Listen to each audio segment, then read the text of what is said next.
আজকে করব খারকন পাতা বাটা। খারকন পাতাটা দেখতে অ্যাকচুয়ালি এরকম হয়।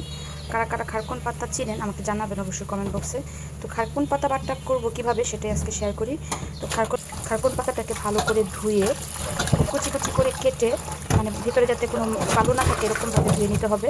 তারপরে কুচি কুচি করে কেটে জল গরমের মধ্যে অল্প একটু লবণ দিয়ে একটু সেদ্ধ করে নিয়ে তাতে কাঁচামরিচ আর কাঁচা পেঁয়াজ দিয়ে ব্লেন্ড করে নিব ঠান্ডা করে। ঠান্ডা না করে কখনো কোনো জিনিস ব্লেন্ড করা ঠিক না। খারকন পাতার জন্য তেলে দিয়ে দিব কালো জিরা আর শুকনা মরিচ। এরপর রসুন কুচি বা রসুনটাকে থেতো করে নিয়ে দিয়ে দিলাম। তারপরে দিলাম অল্প একটু পেঁয়াজ, লবণ। এই তো এগুলোকে একটু মোটামুটি লাল লাল করে ভেজে নিব।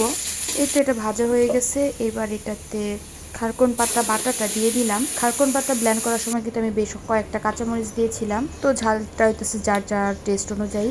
এরপর এই বাটার মধ্যে দিয়ে দিলাম হলুদের গুঁড়ো, মরিচের গুঁড়ো আর পরিমাণ মতো চিনি। চিনিটা জাস্ট টেস্টের জন্য, যার যার পছন্দ অনুযায়ী। চিনিটা না চাইলে সবাই স্কিপ করতে পারেন। এবার এই জলটা পুরোটা শুকিয়ে যাবে, একদম এরকম ভাজা ভাজা হবে। জলটা যতক্ষণ না শুকাবে ততক্ষণ একদম অল্প আঁচে বেশ ভালো করে এটাকে ভেজে নিতে হবে।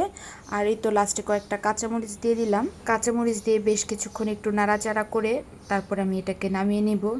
এই তো খারকন পাতা বাটা কিন্তু আমার একদম রেডি। আর এটা গরম ভাতের সাথে খেতে কিন্তু বেশ ভালো লাগে, অনেক অনেক অনেক ভালো লাগে। চাইলে অবশ্যই একবার বাসায় ট্রাই করে দেখতে পারেন।